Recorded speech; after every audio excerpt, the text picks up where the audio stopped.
a LinkedIn Live podcast with Greg Plum, and we are going to hear something really exciting: how to deploy best practices across the entire sales team. Greg is the CMO of a company that is making headlines everywhere. I sort of call it like a radar screen for developing revenues because you take the data from Salesforce.com, you get the insights that you need to take the appropriate action to close deals on time and faster. Thank you for joining us, Greg. Of course, Gerhard. Good to see you again. So tell us why people need to come to booth 13 in Las Vegas at Sales 3.0 on September 6th and 7th. No, Right. 7th and 8th. Sorry. 7th and 8th, right? Yeah, we're super excited to be there. So, if you're a revenue leader, if you're a sales manager, director of sales, anybody that really needs to get as many deals across the line and really know where you are in the sales process at every stage, that's what we do. So, there is one caveat: you actually have to have Salesforce Enterprise deployed because we're in the App Exchange and it's a download from the App Exchange. So it does require Salesforce. But essentially what it will do for every opportunity, when something is converted, when a record is converted from a lead into an opportunity, you would append what we call a sales path, right? And that terminology should be familiar to, Salesforce users. But it's an enhanced sales path because what it will do, it will ingest essentially what you've said is your sales process. You have so many different stages, and at each stage you have different tasks associated with it. And what we're doing is also embedding a time frame that you're saying, here's how long it takes us to actually accomplish that stage. So what it will do, it really is most effective in a complex sale that maybe has multiple stakeholders, just different sales motions to actually get it across the finish line. Those deals, if they take 6 months, oftentimes you don't know it's at risk until it's too late. So what SalesPath Plus is intended to do is throw up that flag early in the process. So if we know in stage 2, you're supposed to be out of that in 45 days, it will tell you right there. If you're not, guess what? It's going to automatically update. It's going to force you to change the close date. So from a data integrity standpoint, that's where the revenue leaders, from a forecasting standpoint, love this because it's about hygiene. And at the same time, what it does is going to tell the reps when they walk in on a Monday morning, these are the deals that I need to be working on this week. Yeah. Just using their dashboard that they're used to using. It's an enhanced dashboard because it will add some flavor and some, timing to this. So they'll know which opportunities are the most important today to be focusing on. That's something that Salesforce in its native form doesn't offer. It's a flat file. That pipeline report's a flat file. That no longer is a flat file. It now has the element of time to it. So that tells us what we should be working on today. Instead of just the deals that we feel good about, those are usually the ones people talk about in QBR. We want to talk about the ones that are at risk, and we surface those right out of the gate. That's the whole point of SalesPath Plus. It was created by Kevin O'Keefe, 40-year sales veteran. The reason it was created because he had this problem time and time again, trying to figure out how to get a plan. Okay, here's the pipeline. What do we do to get from this pipeline to get them across the finish line? And there really wasn't something in there, a tool to help guide that. And that's exactly what SalesPath Plus does. I'm wondering, how does that happen? What is the engine behind it, and how does that work? It's magic. Yeah, it is magic. We can't tell you too much, Gerhard.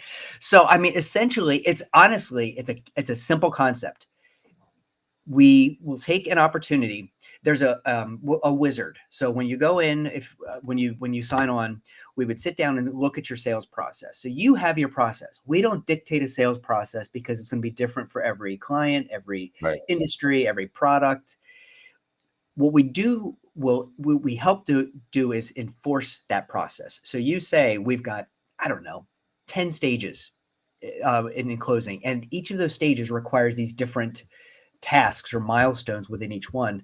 What we do, the magic to me, even though it's not rocket science, is appending a ticker, a timer to each of those stages. So what it's doing, it's looking at it. And if you say, hey, we're getting close to this, if it's within 5 days, you need to throw up that flag and then turn that opportunity to yellow. Okay.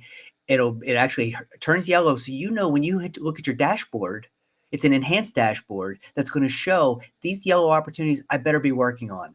And then guess what? If you let it sit long enough, it actually turns red. And at that point, that close date, it's going to force you to change it.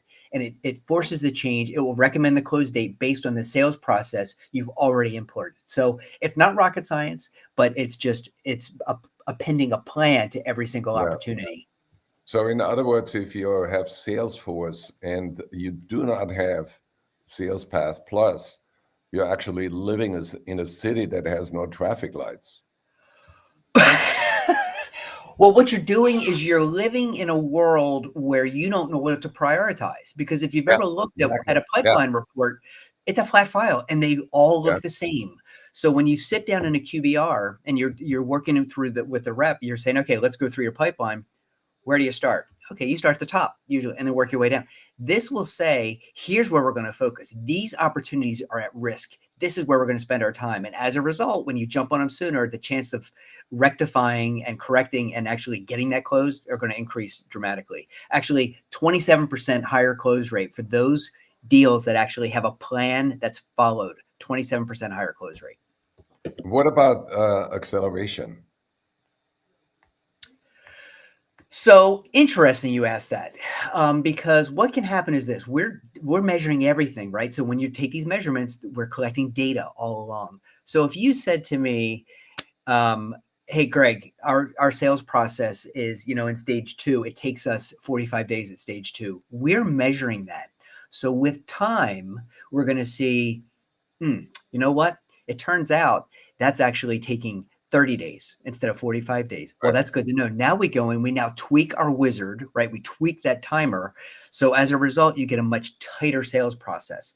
So theoretically, yeah, it should accelerate the sale. What it does, though, the entire time, it gives you visibility Yeah. of the opportunity at the point of risk, as opposed to too late in the game where you're going to be moving that date. And then everybody's numbers are off, right? And if there are all the stats thrown out about how much of a pipeline is junk, you So can Google that to find out.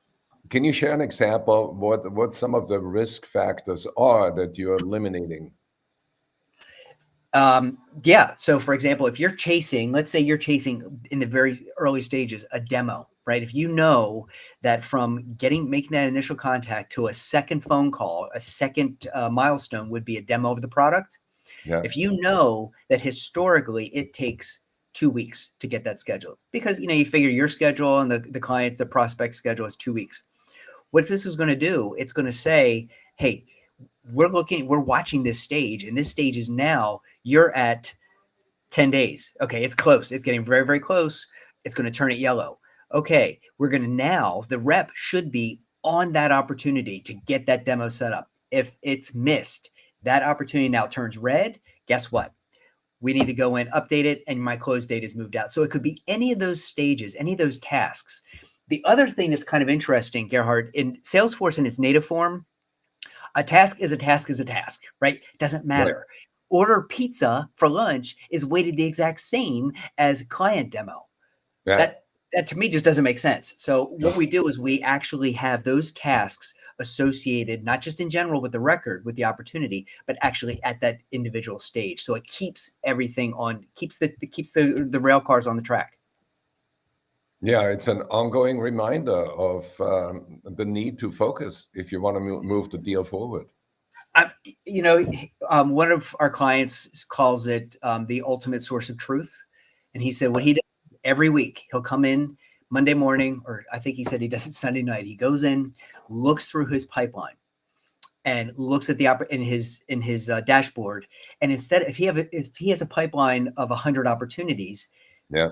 he knows which ones to focus on. He looks at those that are at risk. So instead of looking at this entire, flat file, he's now looking at a dynamic file that is fed based on, or it's monitoring the timing. That's how they know which ones they should be focusing on.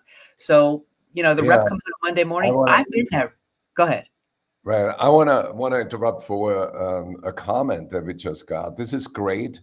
I have so many clients who think their sales stages are much shorter than I'm experiencing to be true. Yeah. Or teams who are unsure if the opportunity has been open too long due to the SDR sending over weak lead for sales reps, dropping the ball or not updating and not following through. So I think what you're saying, it really resonates. It is an intelligent system that reflects the truth. So there is no nagging from the sales manager needed. Um, so it helps the entire sales team be on point and be focused. Well, what that does is that meeting, that weekly meeting you have with your manager, or the manager has with his team, his or her reps, they're much more pointed, effective conversations. And just instead of saying, okay, what are we going to talk about, or which opportunities we're going to talk about, you know which ones you need to focus on. That's what it's all about. It's really, and then we've also heard, well, it almost puts it on, I think you said a little on autopilot. Well, what it does, it really surfaces the coaching opportunities. Yeah, So if you're looking at a rep, and this rep is known for having a very, very long lag in from initial contact to setting up that demo, there's a coaching opportunity. So it could be used for that as well. So it's all about the data. And by monitoring the data, you can actually fine tune your process and, tweak that whole sales cycle that you've set up. Oh, and by the way, there are multiple different motions. Think about it. You have new logos, you've got renewals, upsells, cross sells. These are all different sales processes.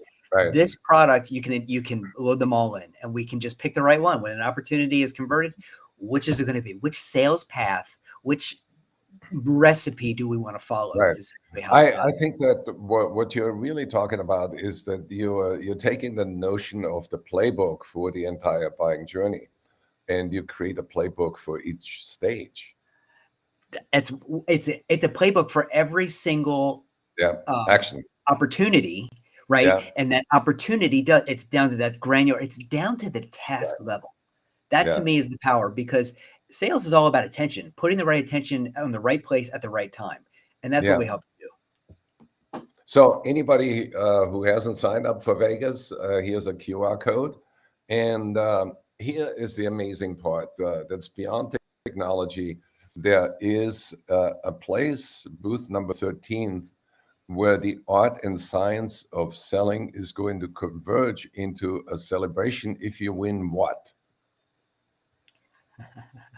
So we'll be having demos. Booth 13, we will be having demos periodically throughout. So swing on by, and we do, we're kind of, we like bourbon. I do. So it's going to be our giveaway. I'll leave it at that. So we're going to have a premium prize for those that swing by, take a look at what's under the hood, what we're offering, and get entered into a drawing that is, it's a pretty nice bottle of bourbon.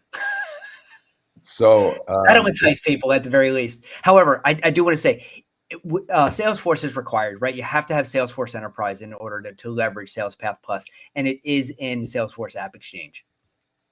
I think if you go to booth number 13, you will be guaranteed to leave in high spirits, either because you have been enlightened by Greg and SalesPath Plus, or you walk away with the bottle.